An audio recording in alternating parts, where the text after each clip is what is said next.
Magandang araw. First day of school ngayon. Kaya hatid ko yung aking anak. Parang nahuli pa yata kami. Alas 7 pa naman.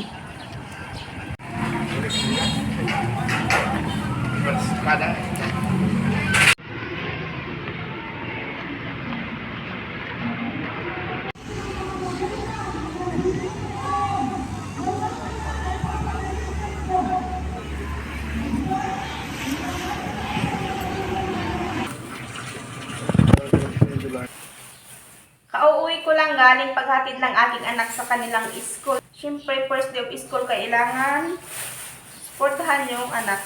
Akala ko nga huli na yung aking anak kasi alas 7 na nung papunta na kami doon. Buti na lamang pagdating namin doon sa kanilang school, magsisimula pa lamang ang kanilang flag race. Pinatapos ko muna lahat at saka pinapasok ko sa kanilang school para sa susunod, alam na niya kung saan siya papasok. At bago ako umuwi, para minsanan yung paglabas, ay dumaan muna ako sa bilihan ng mga ulam. Gaya ng gulay, mga ulam nga. Kaya ito ang aking nabili. Pang madali ang luto, mamayang tanghali. Ayan o. Kita nyo? Tinapa. Ganyan kadami. Nagkakahalaga ng 60 pesos. Ang mahal. 25 pesos noon. At saka ito, dalawang kamatis, panggisa ko mamaya kasi papalambot ako ng buto ng sitaw. Kaparis ng tinapa na ito. At syempre, bumili na rin ako ng tinapay. 4 na piraso. Ayan. Pagdating ko dito, wala yung aking biyanan. Baka pumunta na naman doon sa garden. Kaya mamaya, puntahan ko siya doon. Pagkatapos ko lang maghugas ng mga pinagkainan namin. Kasi nga nagmamadali na kanina sa pagluto. At hinatid ko nga yung aking anak kaya hindi ko na naharap pang maghugas. Pinakain ko lang yung mga alaga naming aso at pusa. Saka yun, hinatid ko na yung aking anak. Sige guys, mamaya ulit, balikan ko kayo.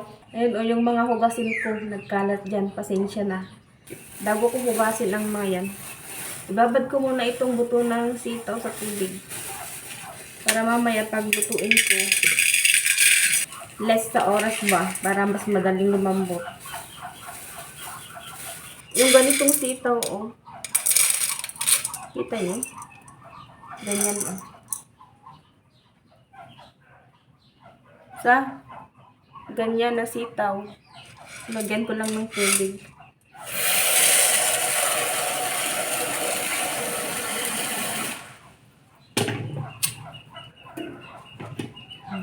May tubig na.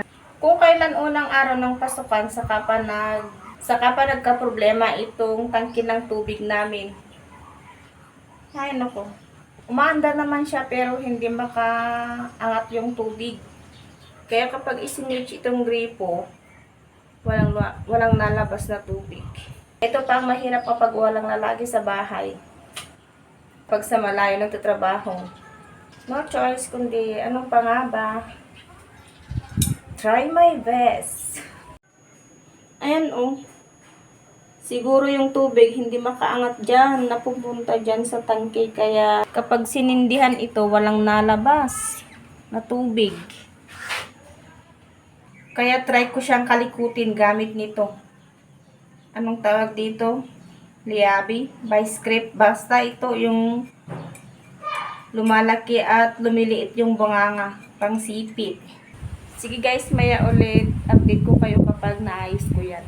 Ay, salamat sa wakas at naayos ko rin. Akala ko hindi ko ito maaayos. Tinig nyo naman at umaandar na siya at saka yung metro ng tubig ay gumagalaw. Buksan ko lang pala yan at saka ko nilagyan ng tubig. Pagkatapos nung itesting ko ng isaksak, ayan na, umandar na siya at umangat yung tubig. Kaya ayan, may lumabas na sa faucet.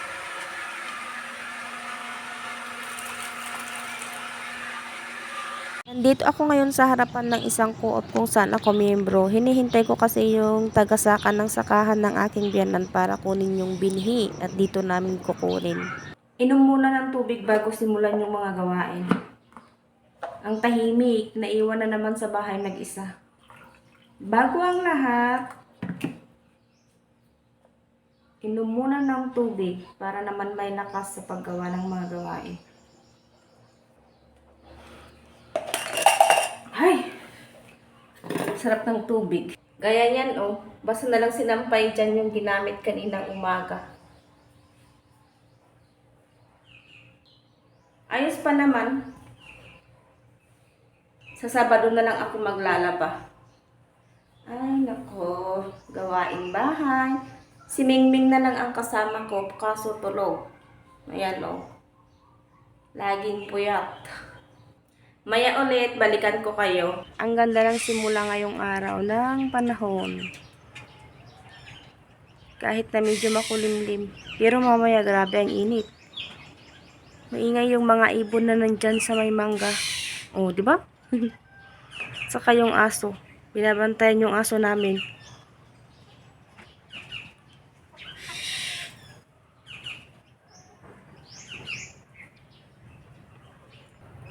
Ngayon, papunta na naman ako doon sa garden. Yung sa bakanting lupa. Nandun na naman kasi ang aking biyanan. Nauna na siya kanina. Tanghali na, ang oras na ngayon ay malapit na 20 minutes bago mag alas 9. Sakto lang naman, 9.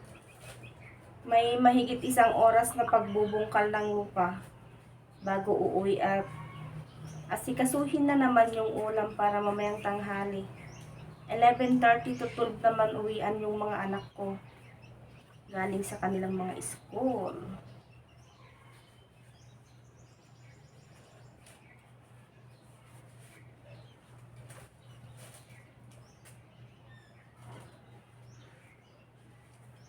Medyo malawak pa yung lupang binubungkal namin.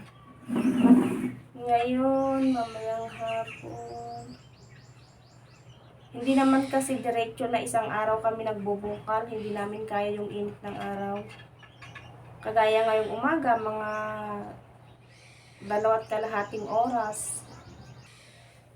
Grabe ang init kaya. Ngayon pa lang na malapit ng mag alas 9. Mainit na. Hindi pa ako nakabili ng lulutuin kong ulam namin mamaya. Bahala na si Batman. Char! Ayan. May baon na naman akong tubig na 1 drum. Char! Tubig ang kailangan. So, ayun lang guys. Mamaya ulit, babalikan ko kayo. Finally, natapos din namin bungkalin yung medyo malawak na taniman. Ayan, tapos na. Yun, yung bagong hukay namin. Ayan. Kita naman na bagong halukay. Diyan, may kaunting walang tanim na kamuti dyan. Yan ang aming isusunod. Kaso mainit na, baka bukas na lang ulit. Pero magsisimula lang ako ng kaunti. Maya ulit guys.